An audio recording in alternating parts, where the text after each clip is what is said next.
I'll manage.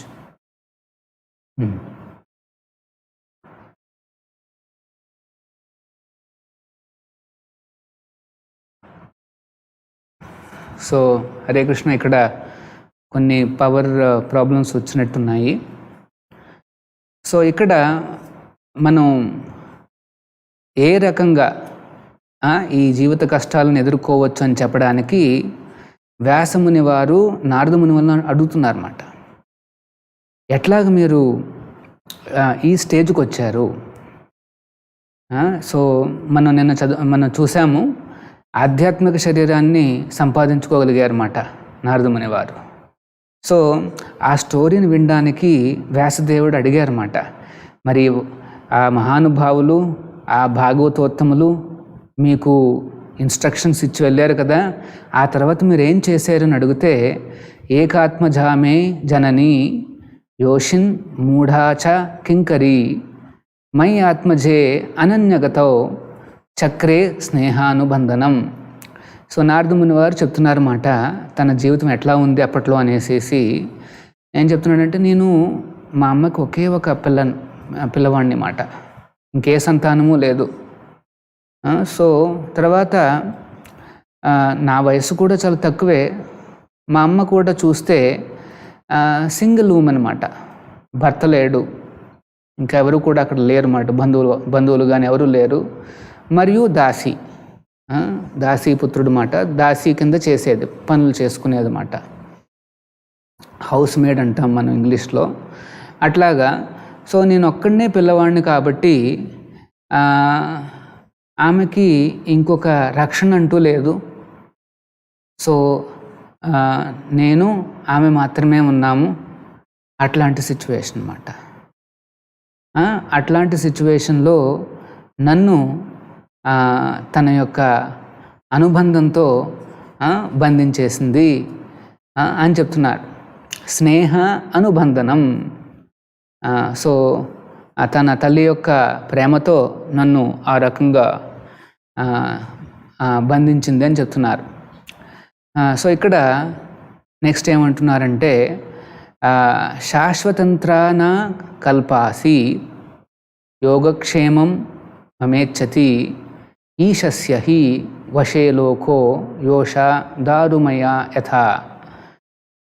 So ఆమెకి ఆశ ఏమిటంటే, తన పిల్లవాడికి చక్కగా మెయింటెనెన్స్ ఇవ్వాలని, అంటే పాలన సరిగ్గా చూసుకోవాలని ఆశ. కానీ ఆమెకు అంత సాధ్యమయ్యేది కాదు, ఎందుకంటే ఆమె స్వతంత్రురాలు కాదు కాబట్టి. So she was unable to do anything. స్వతంత్రంగా ఉంటే తను అనుకున్న విధంగా చేయొచ్చు, కానీ ఆమె మరి వేరే వాళ్ళ మీద ఆధారపడి తనే సంపాదించుకుని ఆ సంపాదనతో ఈ అబ్బాయికి కాస్త చేయాలి. సో ఆ రకంగా చూస్తే ఆమె స్వతంత్రురాలు కాదు, ఎవరి మీదో ఆధారపడి ఉన్నది కాబట్టి అనుకున్నా కూడా ఏమీ చేయలేకపోయేది. చూడండి నారదముని వారు ఏ రకంగా ఎక్స్ప్లెయిన్ చేయగలుగుతున్నారో, కంప్లీట్లీ డిఫరెంట్ పర్స్పెక్టివ్ అన్నమాట.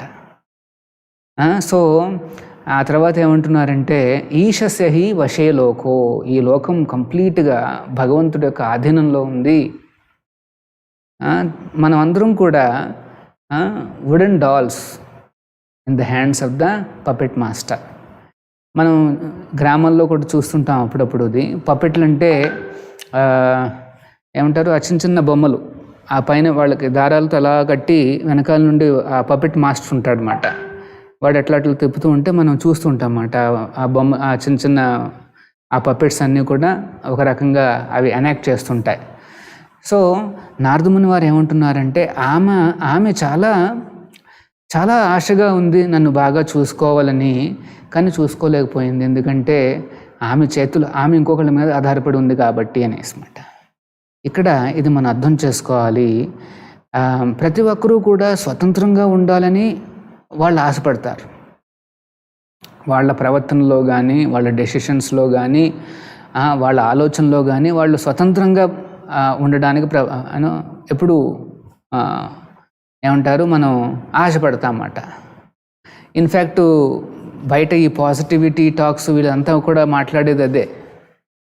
మనం ఎంత ఇండిపెండెంట్గా ఆలోచించవచ్చు, దానికి చాలా పదాలు వాడతారన్నమాట. క్రియేటివ్ అని, ఇదని, అదనేసి చాలా రకాలుగా అంటారన్నమాట. కానీ ఎవరు కూడా ఇక్కడ స్వతంత్రుడు కాదు. అది మనం అర్థం చేసుకోవాలి. మనం స్వతంత్రంగా ఏమీ చేయలేం. స్వతంత్రంగా నేను చేయగలను అని అనుకుంటాం, కానీ యాక్చువల్గా మనకి స్వతంత్రమే లేదు. ఇప్పుడు చైనా వాళ్ళు మేము స్వతంత్రంగా మాకు కావాల్సింది మేము తింటాం అనేసి అనుకున్నారు. కానీ ఏమైంది? కంప్లీట్గా అది బెడిసి కొట్టిందంటారన్నమాట. అది మళ్ళీ మన వెనక్కి వచ్చిందన్నమాట. సో ప్రకృతి నియమాలకి అతీతంగా వెళ్ళాలనేసి, స్వతంత్రంగా ప్రవర్తించాలనేసి, ఈ నియమాలను మనం ఏ రకంగా క్రాస్ చేయాలనేసి మనం ప్రయత్నించవచ్చు. ఇప్పుడు ఉదాహరణకి ఆ విపత్తు వచ్చింది, అది ప్రకృతి నియమాలకు మనం బ్రేక్ చేసాం కాబట్టి ఆ విపత్తు వచ్చింది. దాన్ని మళ్ళీ ఎట్లా దాటాలి, వ్యాక్సిన్ కానీ ఇది కానీ అదని మనం పరిగెడుతున్నాం. అది దొరకగానే మనం ఏమనుకుంటామంటే, ఇప్పుడు మేము ఆ వ్యాక్సిన్ వచ్చింది కదా, సో ఈ కరోనాని మేము కంట్రోల్ చేసాం, మేము అధిగమించగలిగాం, ఇప్పుడు మేము కరోనా నుండి మేము స్వతంత్రులం అనేసి అనుకుంటాం. కరెక్టే, కరోనా నుండి స్వతంత్రులే. ఆ తర్వాత ఈ కరోనా తర్వాత ఇంకా మళ్ళీ ఇంకే వైరస్ రాదా? గ్యారంటీ లేదు. నెక్స్ట్ ఈ కరోనా కాకుండా ఇంకోటి ఏదో వస్తుంది, మరోనా అని వస్తుంది, అంతే. ఇంకందరూ చనిపోవడమే కదా మరోనా. మరి అది వచ్చినప్పుడు అది ఎందుకు వస్తుంది? మళ్ళీ స్వతంత్రంగా ప్రవర్తిస్తున్నాం కాబట్టి. సో మనం స్వతంత్రంగా ప్రవర్తిస్తున్నట్టుగా అనిపించిన దాన్ని నియంత్రిస్తుందన్నమాట ఈ ప్రకృతి. ఎవరు కూడా ప్రకృతి నియమాలను అధిగమించి వెళ్ళలేరు. సో ఒకవేళ అధిగమించినట్టుగా అనిపిస్తే మళ్ళీ ఇంకో రకంగా వస్తుందన్నమాట. ప్రకృతి నుండి మనకి ఏదో ఒక కష్టం వస్తుందన్నమాట. సో ఫస్ట్ ఆఫ్ ఆల్ మనం అర్థం చేసుకోవాలి, కష్టాలు ఎందుకు వస్తున్నాయి, జీవిత కష్టాలు అనేసి. ఇక్కడ ఇన్ని కష్టాలు ఎందుకు వచ్చాయంటే అదేదో ఎవరికో, అంటే ఈ ప్రకృతి మన మీద ఏదో కోపంగా ఎప్పుడూ ఉంటుంది, అప్పుడప్పుడు ఇట్లా పంపిస్తూనే ఉంటుంది ఏదో ఒక సమస్యలని కాదు. అది కాదు ఇక్కడ విషయం. కష్టాలు ఎందుకు వస్తున్నాయంటే మనం చేసుకునే పనులకి ఆధారంగా వాటికి ఒక రియాక్షన్ కింద మనకు వస్తున్నాయి అన్నమాట. సో మనం వాటిని మీద ఫోకస్ చేయకుండా ప్రకృతిని ఎట్లా కంట్రోల్ చేసి మన కష్టం నుండి బయటపడచ్చని ఆలోచిస్తున్నాం తప్పితే వీటన్నిటికీ కారణమైన ఆ ఆహారపు అలవాట్లు కానీ, ఆ రూట్ కాజ్ కానీ మనం మార్చచ్చు అనేసి మనం ఆలోచించట్లే. ఇది సమస్య. మన అందరం కూడా ఆలోచిస్తుంది ఏంటంటే ఏదో రకంగా అటు ఇటు తిప్పి ఒక సొల్యూషన్ వచ్చేస్తే సరిపోతుంది, మళ్ళీ మనం నార్మల్గా మన పనులు మనం చేసుకోవచ్చు అనేసి. కాదు, ఒకవేళ మనం తప్పించుకున్నట్టుగా అనిపించినా సరే మళ్ళీ ఇంకొక రూపంలో వచ్చి మనకి కష్టాలు అనేవి వస్తూనే ఉంటాయి. సో అందుకనే ఇక్కడ నారదముని వారు అంటున్నారు, ఈశస్య హి వశో లోకో యోషా దారుమయీ యథ. అందరూ కూడా భగవంతుడు ఆధీనంలో, ఈ ప్రకృతి నియమాలు అంటే భగవంతుడి యొక్క నియమాలు. ఈ లోకంలో ప్రకృతి అంటే భగవంతుడి యొక్క గవర్నమెంట్ అన్నమాట. ఈ గవర్నమెంట్లో 3 కోటి దేవతలు ఉన్నారు కంట్రోల్ చేస్తూ, ప్రతిదీ గమనిస్తుంటారు వాళ్ళు. సో ఎక్కడైనా సరే ఎవరైనా సరే ఈ ప్రకృతి నియమాలను బ్రేక్ చేయగానే వెంటనే వాడికి పనిష్మెంట్ రెడీగా ఉంటుంది. కొంత టైం పట్టచ్చు అంతే, అది ఎప్పుడు వచ్చి కొడుతుందో తెలియదు, కానీ రెడీగా ఉంటుందన్నమాట. ఇది భగవంతుడి యొక్క నియమించిన గవర్నమెంట్. అది ఆ గవర్నమెంట్లో 3 కోటి దేవతలు, ఎన్నో రకాల నియమాలు ఇవన్నీ ఉన్నాయి. ఎందుకు ఇన్ని నియమాలు పెట్టారు మనకి? మనం ఫ్రీగా వదిలేయచ్చు కదా. ఈ నియమాలన్నీ ఎందుకు? మళ్ళీ వాటిని అతిక్రమిస్తే మళ్ళీ పనిష్మెంట్ ఎందుకు? ఇప్పుడు చూడండి, ఇది ట్రాఫిక్ నియమాలు ఉంటాయి. ఏమని? రెడ్ లైట్ వేస్తే ఆగాలి, తర్వాత గ్రీన్ వస్తే వెళ్ళాలి, అట్లాగా కొన్ని నియమాలు ఉన్నాయి. జీబ్రా లైన్స్ దాటకూడదు, మీ వరకు మీకు అవకాశం వచ్చేంత వరకు వెయిట్ చేయాలి, ఎవరైనా వెళ్తుంటే ఆ వెహికల్స్ అన్నిటి కూడా జాగ్రత్తగా ఓపికగా ఉండాలి. ఇలా ఎన్నో నియమాలు ఉన్నాయి. ఎందుకు ఈ ట్రాఫిక్ నియమాలన్నీ ఎందుకు ఉన్నాయి? అందరిని వదిలేయచ్చు కదా. అన్ని కార్లు, అన్ని సైకిళ్ళు, అన్ని బస్సులు అన్నీ వదిలేయచ్చు కదా. ఈ నియమాలు ఎందుకు? ఎందుకంటే మన మంచు కోసం. అందరూ ఒకేసారి వచ్చేస్తే యాక్సిడెంట్లు అవుతాయి, ఒకరినొకరిని గుద్దుకుంటారు, ఎవరు ముందుకు వెళ్ళలేరు. సో ఇది మాట మనకు సమస్య. అందుకనే చూడండి, ఒక చిన్న సిటీలోనే ప్రయాణానికే ఎన్ని రూల్స్ అండ్ రెగ్యులేషన్స్ ఉన్నాయి చూడండి. సో ఈ మొత్తం విశ్వంలో ఎన్ని రకాల యాక్టివిటీస్ ఉన్నాయి, ఎన్ని రకాల రీసోర్సెస్ ఉన్నాయి, మూమెంట్స్ ఉన్నాయి. వాటిని అన్నిటినీ నియంత్రించడానికి ఆ పెట్టిన నియమాలే ఈ ప్రకృతి నియమాలు అన్నమాట. భగవంతుడు ఈ గవర్నమెంట్ని స్థాపించాడు, ఈ నియమాలని ఇచ్చాడు. మయధ్యక్షేణ ప్రకృతి సూయతే సచరాచరం. నా అధ్యక్షతనే ఇదన్నీ జరుగుతున్నాయని కూడా చెప్పాడు స్వామి. ఈ షష్ఠి వశే లోకో, ఆయన వశంలోనే ఉంది. సో మనకి స్వతంత్రం ఉంది, కానీ విదిన్ ఒక ఫ్రేమ్వర్క్లో మాత్రమే. కంప్లీట్గా అన్ని రకాలుగా నేను స్వతంత్రుడుగా ఉండాలి అంటే అసాధ్యం కాదు. ఇప్పుడు చూడండి, మన మామూలు లైఫ్లోనే నేను నా కారు తీసుకుని బయలుదేరితే ఇంకా అంతా అన్ని రోడ్లు ఖాళీగా ఉండాలి, నేను వెంటనే రైల్వే స్టేషన్కి వెళ్ళిపోవాలి అని అనుకుంటే ఎట్లాగా? సాధ్యం కాదు. చాలామంది లైట్లు సిగ్నల్స్ వస్తాయి, ఇవి వస్తాయి, అవి వస్తాయి. సో మన స్వతంత్రం అనేది సంపూర్ణ స్వతంత్రం కాదు, పార్షియల్ మాట, చాలా టైనీగా ఉంటుంది. సో అది అర్థం చేసుకోకుండా నేను అనుకున్నది సాధించాల్సిందే, నేను అనుకున్న విధంగా చేయాల్సిందే అని అనుకుంటే సరిపోదు. మనం అనుకున్నది భగవంతుడు నిర్ణయించిన విధంగా ఆయనకు నియమాలకు అనుసారంగా ఉందా లేదా అని చూసుకోవాలి మనం. అది లేకపోతే, ఆ భగవంతుడి యొక్క శాంక్షన్ లేకపోతే జరగదు. సో ఇక్కడ అది మాట యోషా దారుమయి యథ. సో నారదముని వారు అంటున్నారు, మా అమ్మకి చాలా కోరికలు ఉండేవి నాకేదో చేయాలి అనేసి, కానీ ఆమె చాలామంది మీద ఆధారపడి ఉంది కాబట్టి అనుకున్న రకంగా ఏం చేయలేకపోయింది నాకు. మనం కూడా అంతే, మనం కూడా ఎవరి మీదో ఆధారపడి ఉంటాం. సో మనం అనుకున్నట్టుగా పనులు జరిగే అవకాశం లేదు, ఎందుకంటే ఆధారపడి ఉన్నాం కాబట్టి. సో ఈ భక్తి అంటే అర్థం ఏంటంటే భగవంతుడి మీద ఆధారపడడం, ఇది భక్తి అంటే. ఇక్కడ ఏంటంటే మన లైఫ్ అంటే డే టు డే ఎక్స్పీరియన్స్ ఏంటంటే ఎవరి మీద ఆధారపడితే అది పెద్ద కంఫర్టబుల్ సిచ్యువేషన్ కాదు. ఎందుకంటే వాడు ఇస్తాడా ఇవ్వడా, ఏమైనా కండిషన్స్ పెడతాడా, మళ్ళీ సో ఎన్నో రకాలుగా మనకి ఆందోళన ఉంటుందన్నమాట. ఇక్కడ ఆధారపడడం అనేది చాలా వరస్ట్ సిచ్యువేషన్. అది కాకుండా మనకి కాస్త, అందుకు నేను ప్రతి ఒక్కరు ఏమనుకుంటారు, కాస్త స్వతంత్రంగా ఉండాలి నేను అనేసి అనుకుంటాం అన్నమాట. సో అది న్యాచురల్ అన్నమాట. సో కానీ కంప్లీట్గా స్వతంత్రం అనేది ఎవరికీ సాధ్యం కాదు. అందరూ కూడా ఈ నియమాలకు లోబడే వాళ్ళు తన యొక్క స్వతంత్రాన్ని ఉపయోగించుకోవచ్చు. సో ఎవరైతే భగవంతుడి మీద పూర్తిగా ఆధారపడతాడో ఆయనే ఉత్తమ భక్తుడు. ఉత్తమ భక్తుడు అంటే ఇంకా భగవంతుడి మీద కంప్లీట్గా ఆధారపడి ఉంటాడు. ఆయన చెప్పితే కానీ ఏ పని చేయడు. సాక్షాత్తు భగవంతుడి యొక్క వాక్యాలను పరిపాలిస్తూ ఉంటాడు ఎప్పుడూ కూడా. చూడ్డానికి మనలాగా కనిపిస్తారు ఉత్తమ భక్తులు కూడా, కానీ ఆ హృదయంలో ఉన్న పరమాత్ముడు చెప్తే కానీ వాళ్ళు ఏం చేయరు. అది మాట ఉత్తమ భక్తులు అంటే.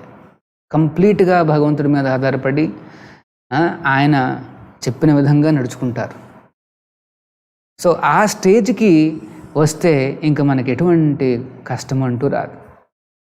ఆ కష్టాలు ఎందుకు వస్తున్నాయంటే ఈ నియమాలను మనం అతిక్రమిస్తున్నాం కాబట్టి దానికి పనిష్మెంట్గా ఈ ప్రకృతి నుండి ఒక రకంగా ఆ భగవంతుడి నుండే మనకి ఈ పనిష్మెంట్స్ అనేవి వస్తాయన్నమాట. సో ఇక్కడ నెక్స్ట్ అహంచ తద్ బ్రహ్మకులే ఉషీవాంస్తదుపేక్షయ దిగ్దేశ కాలవ్యుత్పన్నో బాలక పంచహాయన. పంచహాయన అంటే నాకు అప్పుడు 5 ఏళ్ళు వయసు మాత్రమే. సో ఒక స్కూల్లో జాయిన్ అయ్యాను. తర్వాత నేను కూడా ఆ తల్లి ప్రేమ మీద ఆధారపడ్డాను. ఎందుకంటే నాకు పెద్దగా ఎక్స్పీరియన్స్ ఏం లేదు. ఆయుత్పన్న అంటే ఉత్పన్న అంటే తెలుసు ఏమేమి చేయాలి అనేసి. ఆయుత్పన్న అంటే నాకు ఎటువంటి ఎక్స్పీరియన్స్ కూడా లేదు. తర్వాత దిగ్దేశ, ఆ దిశానిర్దేశం కూడా నాకు తెలియదు అన్నమాట. అట్లాంటి వయసు 5 ఏళ్ల వయసు అంటే ఎంత, ఒక ఫస్ట్ స్టాండర్డ్ అబ్బాయి, చిన్న అబ్బాయి. సో కానీ తన యొక్క కాన్షియస్నెస్ ఎంత ఎక్కువగా ఉందంటే ఏకదా నిర్గతాం గేహాత్ దుహంతీం నిషీఘాం పతి సర్పోదశత్ పదా స్పృష్ట కృపణాం కాలచోదిత. ఒక అన్ఫార్చునేట్ ఈవెంట్ మాట. ఏకదా అంటే ఒక రోజున నిర్గతాం గేహాత్ ఇంటి నుండి వెళ్ళిందంట అమ్మ. దుహంతీం దేనికి, అక్కడ కౌ షెడ్ ఒకటి ఉంది గోశాలలాగా, అక్కడికి వెళ్ళిందంట ఒక ఆవు నుండి మిల్క్ తీసుకురావడానికి. దుహంతీం నిషి, అది ఎప్పుడు వెళ్ళిందంటే రాత్రిపూట. దుహంతీం నిషి గాంపతి, గాం అంటే ఆవు మాట. ఆవుని పెతకడానికి రాత్రిపూట ఒక రోజున బయటకు వెళ్ళాల్సి వచ్చింది. వెళ్ళింది మాట అమ్మ. అప్పుడు వెళ్ళింది, ఏమైందంటే సర్పోదశాత్ పదా స్పృష్ట, ఆ కాలికి ఒక పాము కుట్టిందంట. కుట్టి కృపణాం కాలచోదిత. So poor women కాలచోదిత.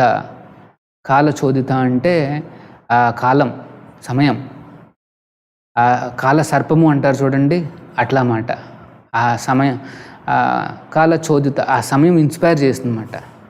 యాక్చువల్గా మన జీవితంలో సుఖాలు కానీ కష్టాలు కానీ ఇవన్నీ కూడా ఏర్పాటు చేసేది ఎవరయ్యా అంటే కాలం మాట. కాలచోదిత, ఇన్స్పైర్డ్ బై టైం. ఈ సమయం అనేది ఏదో ఏమంటారు వాచ్లో ఉంది కాదు.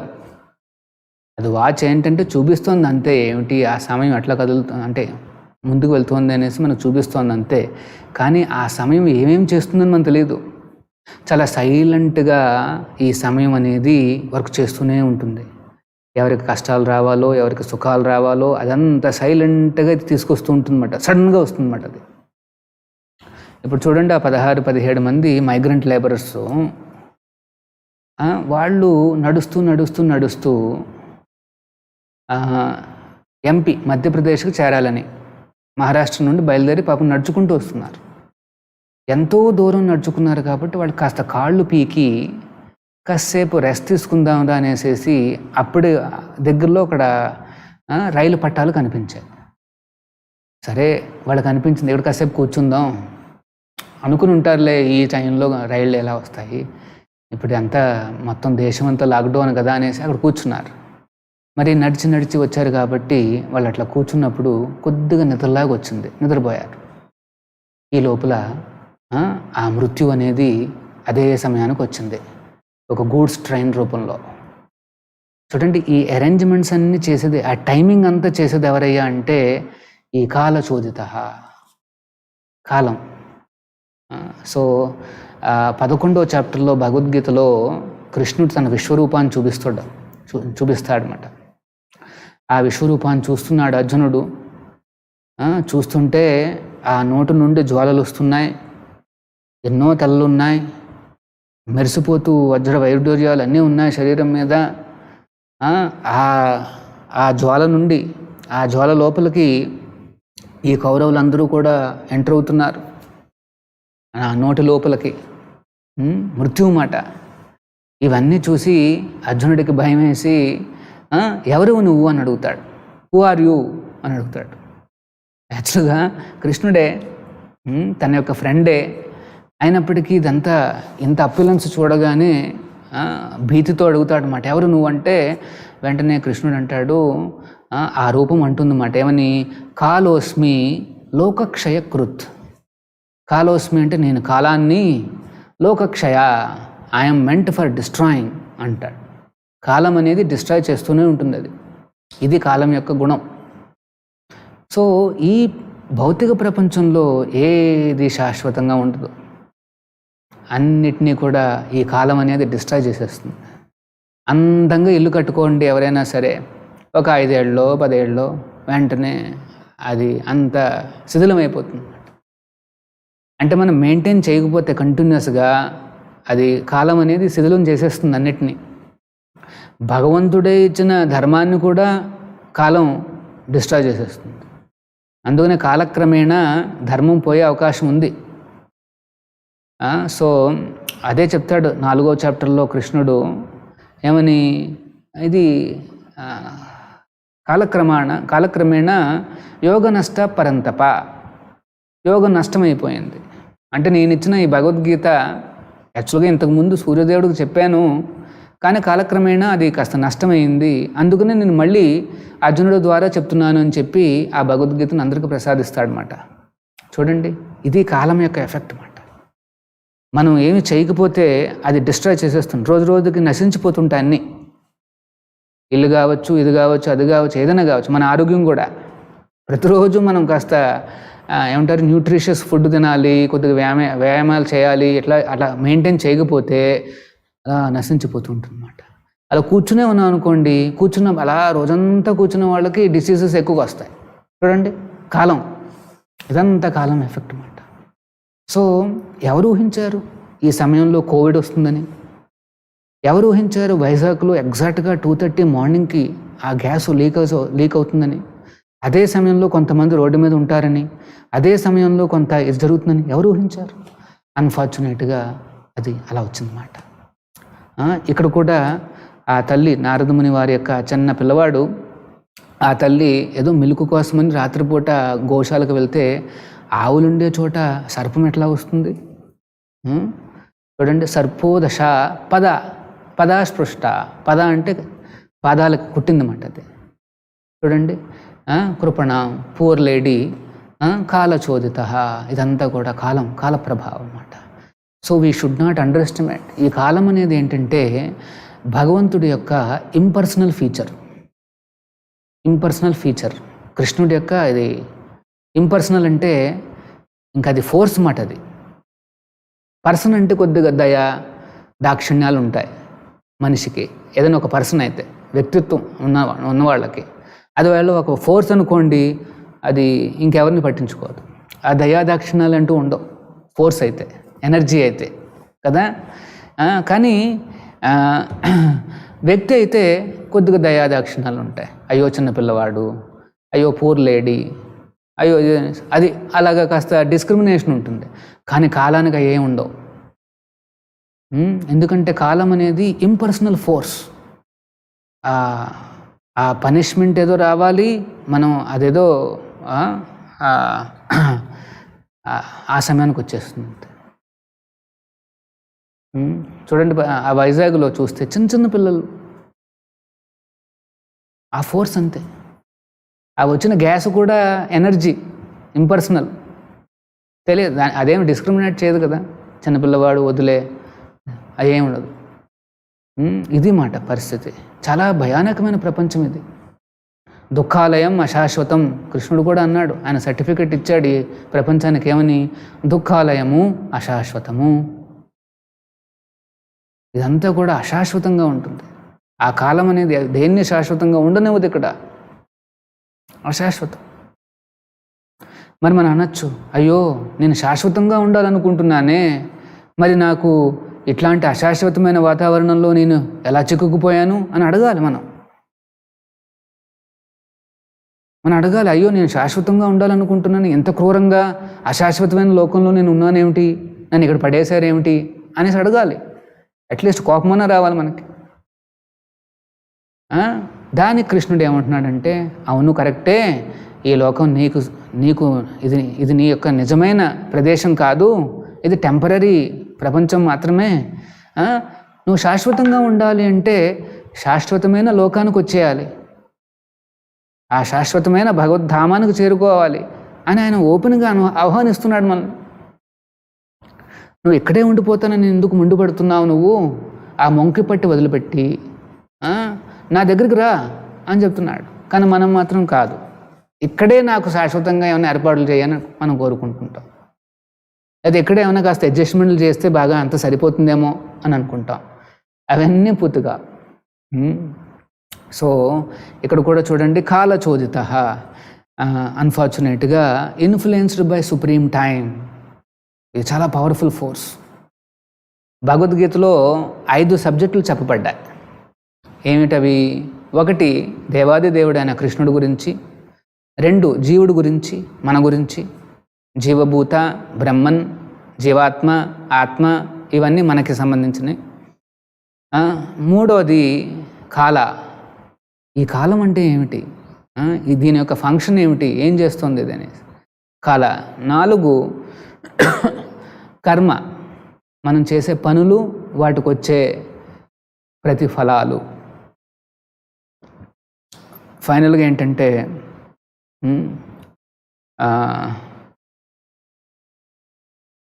సో దేవుడి గురించి, జీవి గురించి, సమయం గురించి, ఆ తర్వాత కర్మ గురించి, ఈ ప్రకృతిని చూస్తున్నాం కదా మన చుట్టూను. ఈ ప్రకృతి అంటే ఏమిటి, వీటన్నిటి గురించి మనం అర్థం చేసుకోవడానికే భగవద్గీతనిచ్చారు ఆ స్వామి. కృష్ణుడికి తెలుసు మనం వీటన్నిటిని హ్యాండిల్ చేయాలని.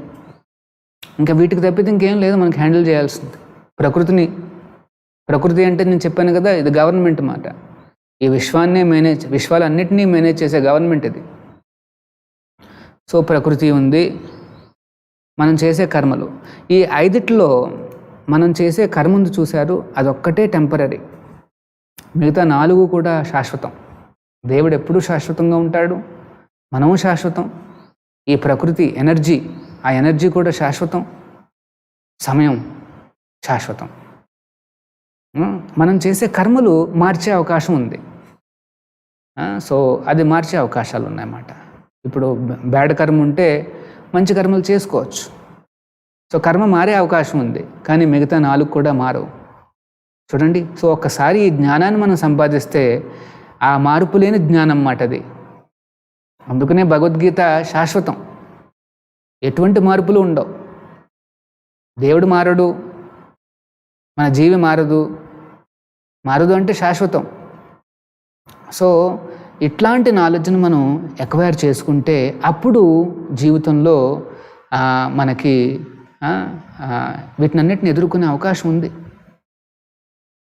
సో అట్లాగా చూడండి, ఇది నారద ముని వారు చెప్తున్న చిన్నపిల్లవాడు, జస్ట్ 1 year అంతే. ఆ రకంగా ఒక అన్ఫార్చునేట్ రోజున ఈ కాలసర్పం తీసుకుపోయిందన్నమాట.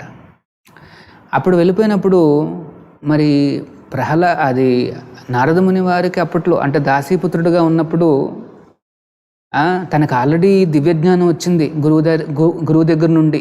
అంటే దీక్ష పూర్తయింది. దీక్ష అయితే పెను మార్పులు వస్తాయన్నమాట మనలో. మన థింకింగ్లో మార్పులు వస్తాయి, మన బిహేవియర్లో మార్పులు వస్తాయి, మొత్తం జీవితంలో చాలా పెను మార్పులు వస్తాయన్నమాట. చాలా మంచిగా వస్తాయి మార్పు. అది నిజమైన దీక్షకి ఒక సంకేతం అన్నమాట. ఏదో ఏమంటారు, తీసుకోవాలి కదా అని తీసేసుకుని ఎవరో ఒకళ్ళు గురువు దగ్గర అట్లా తీసేసుకొని మన పనులు మనం చేసుకుంటూ ఆయన పనులు ఆయన చేసుకుంటుంటే అది కాదు. నిజమైన దీక్ష అంటే మన జీవితంలో పెను మార్పులు రావాలి. సో ఇక్కడ నారదముని వారికి ఆల్రెడీ దివ్యజ్ఞానాన్ని ప్రసాదించారు. ఎవరు? ఆ భాగవతోత్తములు. సో ఆ దివ్యజ్ఞానంతో తనకు అర్థమైంది ఏమని, నేను ఆత్మస్వరూపుణ్ణి, నేను భగవంతుడికి చెందినవాణ్ణు, నేను భగవంతుడి యొక్క సొత్తును, నేను ఆత్మస్వరూపుణ్ణి. కాబట్టి అలాగే నా తల్లిలాగా యాక్ట్ చేస్తున్నది ఆమె కూడా భగవంతుడి యొక్క అంశమే. ఏదో ఇద్దరం కలిసి ఇక్కడికి వచ్చాం ఈ లోకంలో తల్లి కొడుకుగా, కానీ ఇద్దరం కూడా ఆయన యొక్క అంశాలమే. సో ఇక్కడ ఏంటంటే ఇది మనం ఇంకొకటి అర్థం చేసుకోవాలి. మన జీవితంలో ఇప్పుడు మన కుటుంబమైనా, సంఘమైనా, సొసైటీ అయినా, రాష్ట్రమైనా, ఇదన్నా కూడా ఏంటంటే మనకందరికీ ఏదో కనెక్షన్ ఉందన్నమాట. కర్మానుసారం ఒక ఫ్యామిలీలోకి వస్తాం. ఈ ఆత్మలన్నీ కూడా ఒక చోటుకు వచ్చి తల్లి, తండ్రి, పిల్లలు అట్లా, లేకపోతే ఒక సొసైటీ, ఒక నేషను, ఇదంతా కర్మ ఫలితం అన్నమాట. సో ఎవరైనా బాగా పాకిస్తాన్ పాకిస్తాన్ అని బాగా ద్వేషాన్ని పెంచుకుని పాకిస్తాన్ గురించి ఆలోచిస్తూ అలా చనిపోయాడు అనుకోండి, వాడు నెక్స్ట్ జన్మలో పాకిస్తాన్లో పుడతాడు. ఎందుకంటే ఎప్పుడు ఆలోచిస్తున్నాడు పాకిస్తాన్ గురించే, మరి అక్కడ పుడతాడు. మరి ఇక్కడ ఇండియన్ కింద యాక్ట్ చేశాడు, అక్కడ ఇంకా పాకిస్తాన్ కింద యాక్ట్ చేస్తాడు. అంతే. ఆత్మకి ఈ రోల్స్ అన్నీ కూడా టెంపరీ. ఈ శరీరం ఉన్నంతకాలమే, కానీ శరీరం వెళ్ళిపోతే మళ్ళీ ఇంకో చోటకు వెళ్ళాల్సి వస్తుంది, ఇంకో కుటుంబంలో పుట్టాల్సి వస్తుంది. అది మనిషి కుటుంబమా జంతు కుటుంబమా తెలియదు. ఇది ఇక్కడ పరిస్థితి. సో అందుకనే ఈ లోకంలో నేనేదో సాధించాలి, లేకపోతే ఈ లోకంలో నేనేదో ఘనాపాటిని కావాలి, లేకపోతే ఇక్కడ చాలా పెద్ద అడ్జస్ట్మెంట్లు చేసుకోవాలి, చాలా ఆనందంగా బతికే విధంగా నేను ఎంతో సంపాదించాలి, ఇట్లాంటి ప్లాన్స్ అన్నీ కూడా ఉపయోగం లేదు. ఈ భయానకమైన ప్రపంచంలో అడ్జస్ట్మెంట్లు ఎవరు చేయలేరు. మనం స్వతంత్రం కావు. మనం ఎంత అడ్జస్ట్మెంట్ చేయలేం. మనం అప్పుడప్పుడు ఏమనుకుంటామంటే బాగా డబ్బులుంటే బాగా మనం స్వతంత్రంగా ప్రవర్తించవచ్చు అని అనుకుంటాం. గ్యారంటీ లేదు. రిలయన్స్ వాడు నెంబర్ 1 రిచ్ మ్యాన్ అనేసి చెప్పారు. కరోనా మొదలు కాగానే స్టాక్స్ అన్నీ పడిపోయినాయి. నెంబర్ 1 పొజిషన్ పోయింది ఆయనకి. అఫ్కోర్స్ మళ్ళీ ఇప్పుడు ఏదో వస్తున్నట్టుంది. గ్యారంటీ లేదు. ఈరోజు ఉంది రేపు ఉంటుందని గ్యారంటీ లేదు. సో ఆ రకంగా మనం ఏంటంటే శరీరం మారగానే అన్నీ మారిపోతున్నాయి. మరి ఇట్లాంటి జీవితంలో నేను ప్రయత్నించాల్సింది ఏమిటి? ఏదో ఇక్కడ సెటిల్ అవ్వడానికో, ఎక్కువ కాలం బతకడానికో, లేకపోతే కాస్త ఎప్పుడు యవనంలో ఉండడానికో, ఎంజాయ్మెంట్లు పెంచుకోవడానికో ఈ ప్రయత్నాలన్నీ చేస్తూ ఉంటే అవి అల్టిమేట్గా మనకి ఎటువంటి సంతృప్తి ఇవ్వవు. మరియు వృధాగా మన జీవితం పూర్తయిపోతుంది. మళ్ళీ ఇంకో కుటుంబంలో పుట్టాల్సి వస్తుంది. ఏ కుటుంబమో గ్యారంటీ లేదు. అది మాట పరిస్థితి. అందుకనే ఈ హ్యూమన్ లైఫ్, మనిషి జన్మ అనేది చాలా వాల్యుబుల్. ప్రతి క్షణాన్ని కూడా కృష్ణుడికి ఉపయోగించుకోవాలి. కృష్ణ కృష్ణ కృష్ణ కృష్ణ అట్లా చేసుకుంటే దెన్ మనకు అవకాశం ఉంది. దేనికి? శాశ్వతమైన జీవనానికి అవకాశం ఉందన్నమాట. లేకపోతే మనం సతమతం అవుతూనే ఉండాలి. ఈ రోజు కాకపోతే రేపు, రేపు కాకపోతే ఎల్లుండ, ఏదో ఒకటి వస్తుంది. ఇది మాట. సో మరి ఇక్కడ చూడండి, చాలా ఇంట్రెస్టింగు. తన తల్లి ఆ రకంగా చనిపోయినప్పుడు ఆ చిన్న పిల్లవాడు ఏమనుకున్నాడో చూద్దాం. తనకి ఆల్రెడీ దివ్యజ్ఞానం వచ్చింది కాబట్టి ట్రాన్సెండెంటల్గా ఆలోచిస్తున్నాడు. నేను ఆత్మస్వరూపుణ్ణి అనేసి ఆలోచిస్తున్నాడు. చూడండి ఏమనుకున్నాడో, తదా తదహం ఈశస్య భక్తానాం శమభీప్సతః అనుగ్రహం మన్యమాన ప్రాతిష్టం దిశముత్తరాం. ఇక్కడ నారదముని వారు ఏమనుకున్నారంటే, దిస్ ఈజ్ భక్తానాం శం అభీప్సతః. భక్తానాం అంటే భక్తుల మీద, శం అంటే కరుణ. సో తను ఏమనుకున్నాడంటే, ఇది భగవంతుడి యొక్క స్పెషల్ మెర్సీ నా మీద. తదా అహం ఈశస్య భక్తానాం శం అభీప్సతః. అనుగ్రహం మన్యమాన. ఇది అనుగ్రహము, భగవంతుడి యొక్క అనుగ్రహం అని అనుకుని వెంటనే ఇంటిని వదిలిపెట్టి ఉత్తర దిక్కుకి ప్రయాణం మొదలుపెట్టాడు అనమాట. ఉత్తరానికి అందరూ కూడా, మహామునులు అందరూ కూడా ఉత్తరం వైపు వెళ్తారు, ఎందుకంటే అటువైపు హిమాలయాలు ఉన్నాయి కాబట్టి. సో భక్తానాం శం అభీప్సతః అనుగ్రహం మన్యమానః. ఇది చాలా ఇంపార్టెంటు. థింకింగు మనకు ఎలా ఉండాలి అంటే, ఎటువంటి కష్టం వచ్చినా సరే ఆ కష్టంలో కూడా భగవంతుడి యొక్క కృపను చూస్తాడన్నమాట భక్తుడు. కష్టాన్ని కష్టం కింద భావించడు. ఏమనుకుంటాడంటే, ఈ కష్టం ద్వారా ఏదో భగవంతుడు నా మీద ఏదో కరుణ పంపిస్తున్నాడు, సమ్ మెర్సీ ఉంది అనేసి ఆ రకంగా ఇది కూడా భగవంతుడి యొక్క కరుణ అని తీసుకుంటాడు అన్నమాట. ఇందులో ఏదో డైరెక్షన్ ఉంది నాకు, అదేమిటి అని ఆలోచిస్తూ ఆ భక్తుడు ఆ కష్టాలను దాటే ప్రయత్నం చేస్తూ భగవంతుడి మీద ఆధారపడి ప్రయత్నం చేస్తూ ఉంటాడు. ఆ వచ్చిన కష్టాలని ఓపికగా ఎదుర్కొంటూ తన సేవలను కంటిన్యూ చేస్తూనే ఉంటాడు. సో ఇక్కడ బ్రహ్మదేవుడు ఈ కష్టాలు వచ్చినప్పుడు నిజంగా మన జీవితంలో అంటే డిసీజ్ కానీ లేకపోతే ఇది కానీ అది కానీ అన్నీ వచ్చినప్పుడు ఏం చేయాలని అడిగితే తత్తేను కంపం సుసుమిక్షమాణో భుంజాన ఏవాత్మకృతం విపాకం. ఫస్ట్ భక్తుడు ఏమనుకుంటాడంటే ఈ డిసీజ్ కానీ లేకపోతే ఈ ఫైనాన్షియల్ డిఫికల్టీ కానీ లేకపోతే ఇట్లాంటి పరిస్థితులు కానీ ఇవన్నీ కూడా ఆత్మకృతం, ఇది నేను చేసుకున్న పనుల వల్ల వచ్చింది అని ఫస్ట్ ఆఫ్ ఆల్ అనుకుంటాడు. వేరే వాడి మీద ఆరోపణ చేయడు. నాకు ఇది నేను చేసుకున్న కొన్ని కర్మల వల్ల ఇది నాకు వచ్చింది అని అనుకుని తత్తేను కంపాం సుసుమీక్షమాణం, భగవంతుడి మీద ఆయన యొక్క కరుణ మీద ఆధారపడి ఉంటాడు. ఇది నాకు వచ్చింది ఆయన కరుణ వల్లే, నేను అది వచ్చిన తర్వాత దాని మీద కంప్లైంట్ చేయను, నేను దాన్ని భరిస్తూ హృద్వాక్ వపుభి విదధం మనస్తే, మనసా వాచ కర్మణ భగవంతుడి యొక్క సేవలు చేస్తూ నమస్కారం చేసి సేవలు చేస్తూ ఉంటే జీవేత, అట్లా ఎవరైతే బతుకుతారో ముక్తి పదే సధాయబాక్ is eligible for going back to Krishna. చూడండి, సో ఇక్కడ చూడండి నారదముని వారు ఏమనుకున్నారంటే డిఫికల్ట్ మూమెంట్ రాగానే దాన్ని భక్తానాం శమభీప్సత మన్యమాన అనుగ్రహం మన్యమాన, ఇది ఫస్ట్, ఇది భగవంతుడి యొక్క అనుగ్రహం. ఇందులో ఆ అనుగ్రహ డైరెక్షన్ ఏదో ఉంది, బెనిడిక్టరీ డైరెక్షన్ ప్రభుపాదుల వారు అంటున్నారు ఇక్కడ. ఏంటి డైరెక్షను, నేనేం చేయాలి? సో ఫస్ట్ ఆఫ్ ఆల్ మనకి ఒక కష్టం రాగానే ఇది కూడా భగవంతుడి యొక్క స్పెషల్ ఏమన్నారు ఇక్కడ అనుగ్రహం, ఇది భగవంతుడి యొక్క అనుగ్రహము అనేసి అనుకుని మన చాంటింగు మనం చేయాల్సిన ఆ సేవలన్నీ కంటిన్యూ చేస్తూ ఓపిక్గా మనం చేయాల్సిన డ్యూటీ చేయాలి. ఉదాహరణకు ఒకవేళ అనారోగ్యం వచ్చిందనుకోండి, ఏదైనా అనారోగ్యం వచ్చిందనుకోండి, మనం చేయాల్సిన ప్రయత్నం మనం చేస్తూ ఉండాలి. ఈ అనారోగ్యం పోవడానికి డాక్టర్ దగ్గరికి వెళ్ళడము, మెడిసిన్స్ తీసుకోవడము, ఏమైనా డైట్ కంట్రోల్స్ ఉంటాయని చేయడము, అవన్నీ పాటిస్తూ ఇది కూడా భగవంతుడి యొక్క అనుగ్రహం అనేసి. మరి నాకు డిసీజ్ ఎందుకు వచ్చింది? భగవంతుడి అనుగ్రహం అయితే.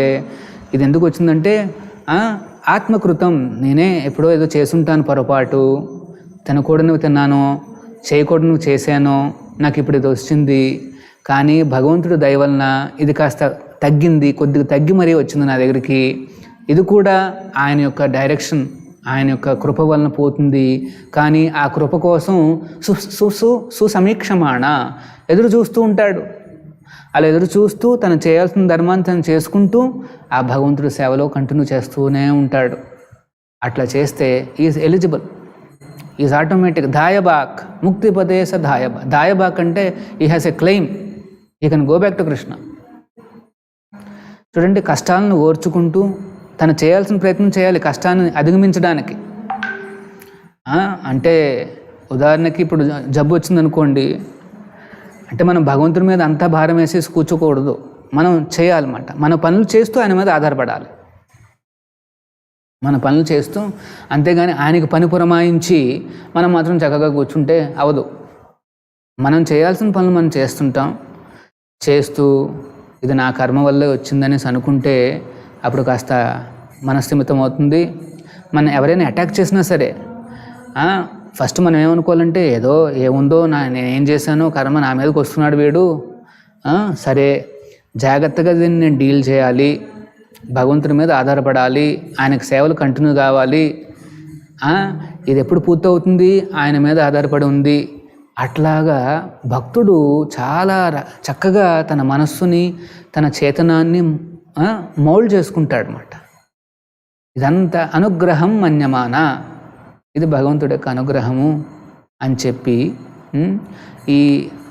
ఈ అనుగ్రహంలో ఏదో లెసన్ ఉంటుంది కదా, ఆ లెసన్ ఏమిటని ఆలోచిస్తూ దాన్ని అర్థం చేసుకుంటూ ఈ లోపల తన చేయాల్సిన డ్యూటీలు చేస్తూ, but at the same time కంటిన్యూస్గా హృద్ వాగ్ వపుభి విదదన్ నమస్తే, ఆ భగవంతుడి సేవలు కంటిన్యూ చేస్తూనే ఉంటాడనమాట. సో ఇవి చాలా ఇంపార్టెంట్ పాయింట్స్. బ్రహ్మదేవుడు చెప్పిన ఈ టిప్స్ కానీ మనం ఫాలో అయితే లోన యాంగ్జైటీ ఉండదు. ఇది కూడా భగవంతుడు పంపించిందే, సో భయం ఉండదు మనకి. కానీ ఏం చేయాలి ఇందులో అనేసి మనం ఆలోచించుకుని నెమ్మదిగా నెక్స్ట్ స్టెప్స్ చేసుకుంటూ ఆయన మీద ఆధారపడి క్రమక్రమంగా సిచ్యువేషన్ సర్దుకుంటుందన్నమాట. ఇప్పుడు ఇక్కడ ఉదాహరణకి ఇక్కడ గోల్డెన్ టెంపుల్ అని వచ్చింది కదా, ఇది బంజారా హిల్స్లో 5 ఎకరాల స్థలం. ఇది లక్ష్మీ నరసింహస్వామికి ఇక్కడ 47 ఎకరాలు ఉండేది, కానీ ఇప్పుడు 5 ఎకరాలు మాత్రమే ఉంది. ఇంక ఇది కూడా పోతుందని చెప్పి గవర్నమెంట్ వాళ్ళు మమ్మల్ని పిలిచి ఈ ల్యాండ్ను మాకు అప్పచెప్పారన్నమాట. సో మేము ఈ ల్యాండ్లో లీజుగా ఉన్నాము. ఇక్కడ ఒక లక్ష్మీ నరసింహస్వామికి చిన్న గుడి ఉండేది అంతే ఇక్కడ. ఇప్పుడు మీరు చూస్తున్న గుడి కాదు, చాలా చిన్నగా ఉండేది, ఒక బస్తీ గుడి కింద ఉండేది అన్నమాట. అట్లాంటి స్థితిలో ఇక్కడికి వచ్చారు భక్తులు. వచ్చినప్పుడు ఇట్లాంటి ఒక చక్కటి గోల్డెన్ టెంపుల్ కడదామన్న ప్లాన్ చేస్తే, మరి చూడండి బంజారా హిల్స్లో 5 ఎకరాలంటే కళ్ళు పడకుండా ఉంటాయా? సో చాలామంది ల్యాండ్ షార్క్స్ ఉన్నారు ఇక్కడ, ల్యాండ్ మాఫియా, వాళ్ళ కళ్ళు దీని మీద ఆల్రెడీ ఉన్నాయి. ఈ లోపల వాళ్ళకి కళ్ళు కుట్టే విధంగా మేము అందరం వచ్చాం ఇక్కడికి. ఇక్కడ భక్తులు రావడంతో వాళ్ళు వేసుకున్న ప్లాన్లన్నీ కూడా కొద్దిగా అటు ఇటు షేక్ అయిపోయినాయి. సో ఎన్నో రకాలుగా ప్రయత్నించారు ఈ భక్తులను తరిమేయడానికి, 1-2 కాదు, ఎన్నో రకాలుగా. కానీ భక్తులందరూ కూడా డిస్టర్బ్ కాలా. ఎందుకు? ఇది కూడా భగవంతుడి అనుగ్రహం మాకు, మేము ఏదో పిచ్చి పనులు చేసి ఉంటాం పూర్వం, అందుకని ఈ రకంగా మా మీదకి వస్తున్నాయి నేను అని, ఏం చేయాలి వీటిని దాటడానికి అనేసి ఆ ప్రయత్నాలు చేస్తూ భగవంతుడి మీద ఆధారపడ్డారు. సుసమేక్షమాణం, స్వామి ఎప్పుడు నువ్వు తలుచుకుంటే అప్పుడు అవుతుందనేసి అలా ప్రయత్నాలు చేస్తూ చేస్తూ చేస్తూ చేస్తూ ఉంటే వచ్చేసింది, ఈ గోల్డెన్ టెంపుల్ వచ్చేసింది. యాక్చువల్గా మేము చాలా చిన్నవాళ్ళం, భక్తులు చిన్నవాళ్ళం అంటే సోషల్గా కానీ ఫైనాన్షియల్గా కానీ. జస్ట్ అప్పుడే వచ్చాం బెంగళూరు నుండి భక్తులందరూ కూడా. అంటే చేతిలో పెద్ద డబ్బులు కూడా ఏం లేవు మా దగ్గర, అది ప్రభుపాదుల వారి యొక్క పాలసీ మాట. ఎక్కడికైనా కొత్తగా సెంటర్ వెళ్తే మాకేం పెద్దగా డబ్బులు కూడా రావు. సో లోకల్గా భగవంతుడి సేవలు చేస్తూ ప్రచారం చేస్తూ ఆ భక్తులు ఇచ్చిన డొనేషన్స్ తీసుకుంటూ ఆ రకంగా దేవస్థానాలు నిర్మించడం అన్నమాట. అట్లాంటి పరిస్థితి. కానీ మాకు అపోజిషన్లో వచ్చింది ఎవరు? పెద్ద పెద్ద మినిస్టర్లు, ఐఏఎస్ ఆఫీసర్సు, వీళ్ళు వాళ్ళు ఎన్నో రకాలుగా. ఇక్కడ మాకు ఇచ్చిన గవర్నమెంట్ ఆర్డర్ జీవోని క్యాన్సిల్ చేయడానికి ఎంత ప్రయత్నాలు చేశారు. కానీ తత్తేను కంప సుసమీక్షమాణం, ఆ భగవంతుడి యొక్క కృప వస్తుంది. మమ్మల్ని ఇక్కడ వరకు తీసుకొచ్చాడు కదా, అంటే నారు పోసిన వాడు నీరు పోయాడా అనేసి ఒక సూక్తిని చూశారు, అట్లాగే అనుకునేవాళ్ళు అన్నమాట. ఎంత దూరం తీసుకొచ్చాడు స్వామి, ఇంకా అది కూడా దాటేస్తాంలే అనేసి భక్తుడు అనుకుంటాడు అన్నమాట. ఇది వచ్చిందంతా మన మంచికే, అనుగ్రహం మన్యమాన, ఇది కూడా మా మంచికే అనేసి చేసుకుని ఆ ఫోర్సెస్ అన్నీ వాడుకుని భగవంతుడి సేవలో వాళ్ళు ముందుకు వెళ్తారన్నమాట.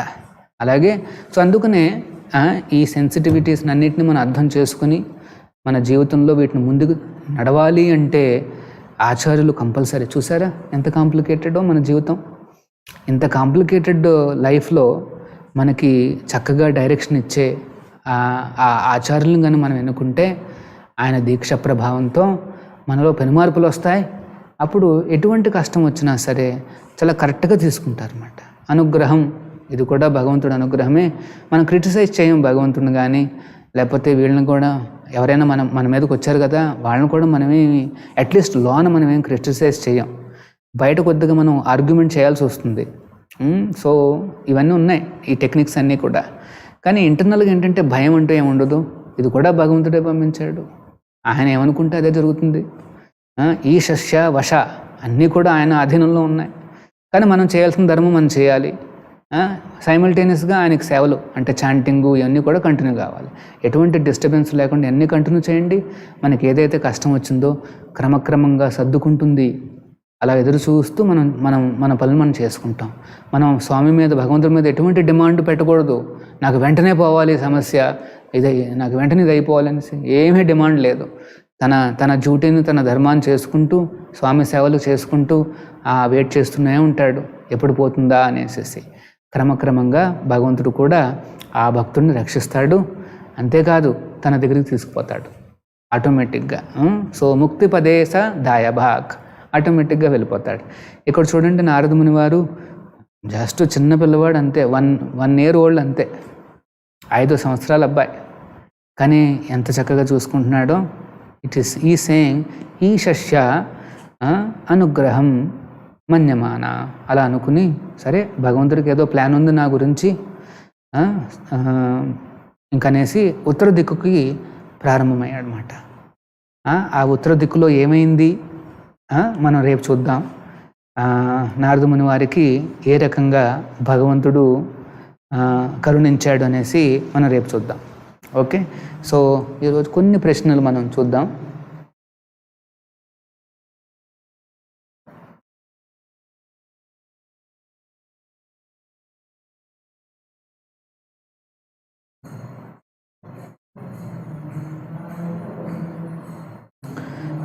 మంచి వాళ్లకు కష్టాలు ఎందుకు వస్తాయి? యాక్చువల్గా మంచి వాళ్ళకి ఎప్పుడూ కూడా కష్టాలు రావు. కష్టాలు ఎందుకు వస్తున్నాయి అంటే, మనం పూర్వం చేసాం ఏదో పూర్వం చెడ్డవాళ్ళ కింద ఉన్నాం అనుకుంటా. సో పూర్వం మనం ఏదైతే చేసామో అవి ఈ జన్మలో వచ్చే అవకాశాలు ఉన్నాయి. మరి ఇప్పుడు మనం మంచివాళ్ళగా మనం ప్రవర్తిస్తున్నాం కాబట్టి ఖచ్చితంగా మన ఫ్యూచర్ కూడా చాలా బ్రైట్గా మంచిగా ఉంటుంది, గ్యారంటీడ్. కానీ అప్పుడప్పుడు మనం పూర్వజన్మలో చేసుకున్న, అందుకనే ఆత్మకృతం ఏదో నేను చేసుంటాను అనేసి మనం భావించాలి. అది యాక్చువల్గా దట్ ఈస్ కరెక్ట్. మనం ఏదో చేసుంటాం, అవన్నీ ఇప్పుడు మన మీదకి వస్తున్నాయి. వచ్చినప్పుడు వాటిని తట్టుకునే శక్తి భగవంతుడు ఇస్తాడు. మనం మాత్రం ఆ చాంటింగ్ ఎప్పుడూ వదిలిపెట్టకూడదు. ఆ 16 మాలలు చేస్తుంటే ఆ భక్తుల్ని ఆ హరినామమే రక్షిస్తుందట. ఆ హరినామమే రక్షిస్తుంది. సో మీరు ఆ రకంగా భగవంతుడి మీద ఆధారపడి వచ్చిన కష్టాలను ఎదుర్కోవచ్చు. క్రమక్రమంగా అన్నీ సర్దుకుంటాయి. మంచి చేసే వాళ్ళకి ఎప్పుడు చెడ్డు రాదు, కానీ కొంత సమయం పట్టచ్చేమో. తర్వాత పూర్వజన్మలో చేసుకునే కొన్ని కష్టాలు రావచ్చు, అంతే తప్పితే మంచి వాళ్ళు ఎప్పుడూ కూడా మంచిగానే బతుకుతారు.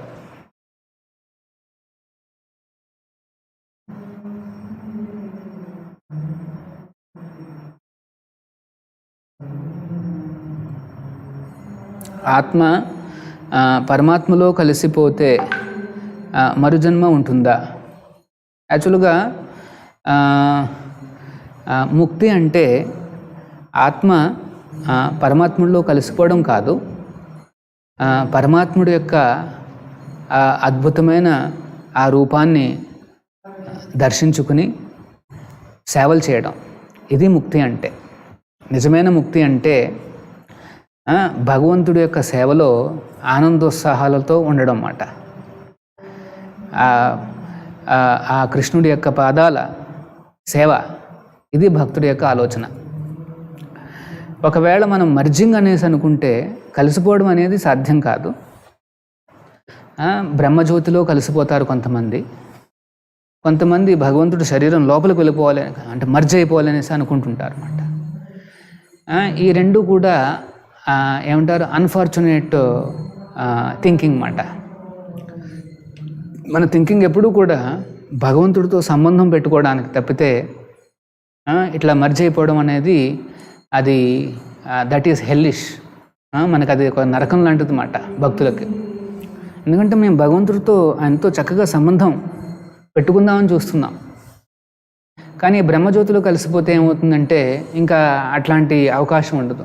భగవంతుడిని చూడడానికి కానీ, సేవలు చేయడానికి కానీ, ఆ ఆనందించే ఆ లోకంలో మనం వెళ్ళలేం. సో మరి అంతేకాదు, బ్రహ్మజ్యోతిలో మనం కలిసిపోతే మళ్ళీ వెనక్కి వచ్చేయాల్సి వస్తుంది. అది కూడా శాశ్వతమైన ముక్తి కాదు. అలాగే పరమాత్ముల్లో కలిసిపోవడం అనే ఆలోచన కూడా అది మనకి నారకప్రాయం అన్నమాట.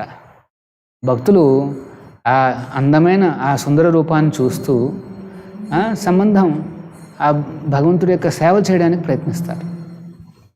సో అది మాట. సో ఆ రకంగా మనం సేవలు చేస్తే అప్పుడు భగవంతుడు ధామానికి చేరుకోవచ్చు. ఆ నిరంతర ఆ శాశ్వత సేవలో మనం ఆనందాన్ని పొందొచ్చు అన్నమాట.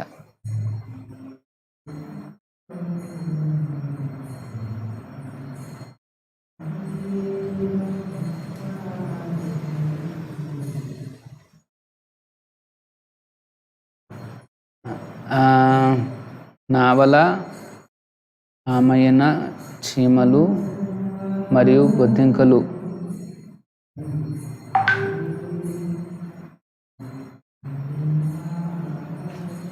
చనిపోతే కర్మ ఉన్నదా?